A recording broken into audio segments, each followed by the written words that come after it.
안녕하세요. 오늘은 직장 생활의 가장 첫 단추이자 가장 중요한 문서죠? 바로 근로계약서에 대해 속 시원하게 파헤쳐 보겠습니다.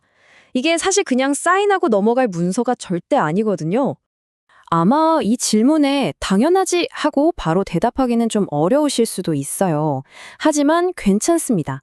오늘 저와 함께 하나씩 짚어보면서 여러분의 소중한 권리를 어떻게 지킬 수 있는지 알아볼 거니까요. 정말 중요한 이야기입니다. 자, 그래서 오늘은요, 이 5가지를 중심으로 한번 쭉 훑어볼 거예요. 근로계약이 대체 뭔지, 계약서 받을 때 뭘 꼭 확인해야 하는지, 그리고 다들 헷갈려하는 시용과 수습의 차이, 또 절대 있으면 안 되는 조항까지 명확하게 정리해 드릴게요. 네, 그럼 바로 첫 번째 이야기부터 시작해 볼까요? 도대체 근로계약이라는 게 뭘까요? 그 본질부터 한번 들여다보겠습니다. 일단 근로계약이 뭐냐? 아주 간단해요. 근로자와 사용자, 그러니까 회사 사이에 맺는 가장 기본적인 약속입니다. 나는 이런 일을 할 테니 당신은 그 대가로 얼마를 주세요. 이걸 문서로 명확하게 하는 거죠. 우리 사이의 규칙을 정하는 룰북이라고 생각하시면 쉽습니다. 여기서 진짜 중요한 개념이 바로 사용 종속 관계라는 건데 말이 좀 어렵죠? 쉽게 말해서 회사가 시키는 대로 정해준 시간과 장소에서 일하는 관계를 뜻해요. 이게 왜 중요하냐면요. 바로 이 특징 때문에 프리랜서와 직장인이 법적으로 완전히 다른 대우를 받는 거거든요. 자, 이제 아마 여러분이 제일 궁금해하실 부분일 텐데요. 근로계약서를 딱 받았을 때 다른 건 몰라도 이것만은 꼭 확인해야 한다 하는 것들이 뭘까요? 이게 중요한 게 뭐냐면요. 그냥 이렇게 하면 좋지 수준이 아니라는 거예요. 이건 법으로 정해진 의무입니다. 나중에 가서 우리 그때 말로 다 했잖아요. 이런 거 안 통한다는 거죠. 중요한 건 무조건 문서로 남기고 그걸 근로자에게 함부 조여만 합니다. 자, 보세요. 법에서 이 4가지는 무조건 종이에 써서 줘야 한다고 콕 집어서 말하고 있어요. 내 월급이 기본급, 수당 뭐로 이루어져 있는지, 하루 몇 시간 일하는지, 빨간 날 말고 또 언제 쉬는지, 그리고 1년에 휴가는 며칠 쓸 수 있는지 이 4가지는 절대 빼먹으면 안 되는 필수 항목입니다. 이게 그냥 말로만 하는 의무가 아니라는 게 바로 여기서 드러나죠. 만약에 이걸 어기면, 그러니까 이 필수 내용이 담긴 서면 계약서를 안 주면 벌금이 최대 500만 원이에요. 엄청나죠. 그만큼 국가가 근로자의 기본적인 권리를 중요하게 생각한다는 뜻입니다. 자, 그리고 이것도 정말 많이 헷갈려 하시는 부분인데요. 바로 시용이랑 수습이에요. 둘 다 뭔가 정식 직원이 되기 전 단계 같고 비슷하게 들리지만 법적으로는 완전히, 정말 완전히 다른 개념입니다. 특히 이제 막 회사에 들어가신 분들이라면 이 둘의 차이를 아는 게 와, 정말 중요합니다. 내가 지금 어떤 상태에 있는지 정확히 알아야 내 권리도 제대로 주장할 수 있으니까요.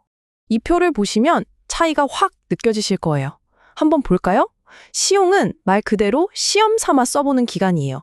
이 사람이 우리랑 잘 맞을까 하고 정식 채용 전에 테스트하는 거죠. 그래서 아직 정식 직원이 아니에요. 반면에 수습은요, 이미 정식 채용은 됐는데 업무에 적응하고 배우는 기간인 거예요. 신분은 완벽한 정식 직원이고요. 여기서 가장 결정적인 차이가 뭐냐면 바로 해고의 난이도입니다.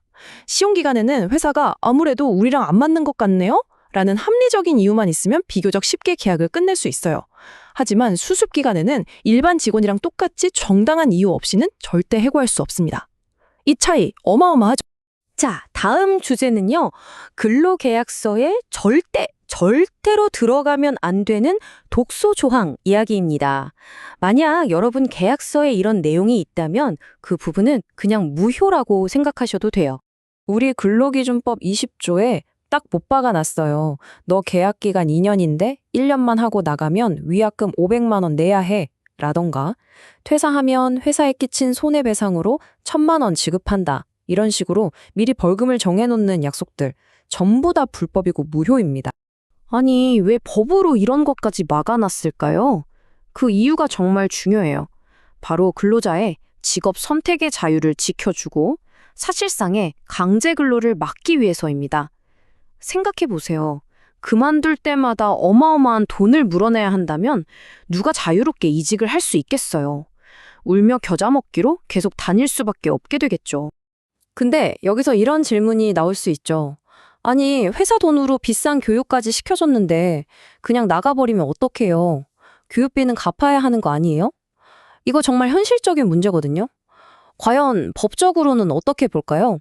핵심은 그 교육의 성격이 뭐냐에 달려 있어요.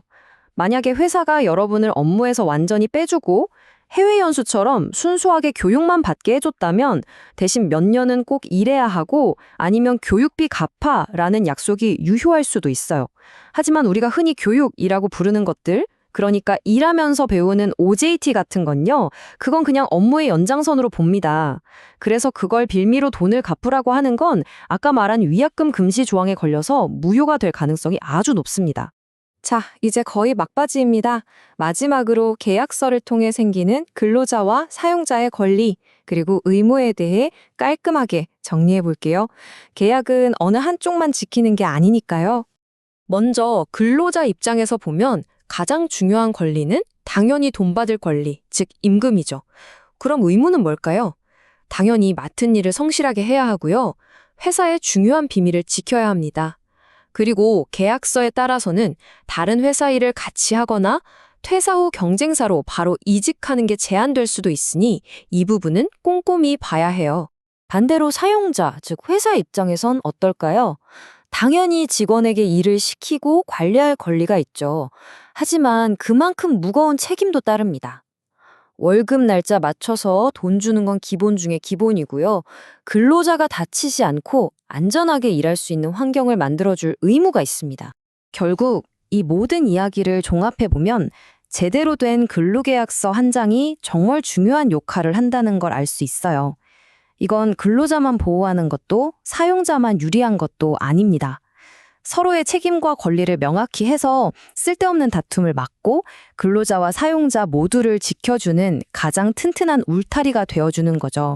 그래서 오늘 이 내용들을 쭉 보셨으니까 지금 당장 서랍 속에 넣어둔 여러분의 근로계약서를 한번 꺼내서 읽어보시면 어떨까요? 내 권리가 잘 지켜지고 있는지, 혹시 나도 모르는 독수 조항은 없는지 직접 확인해보는 거죠. 여러분의 직장 생활은 소중하니까요.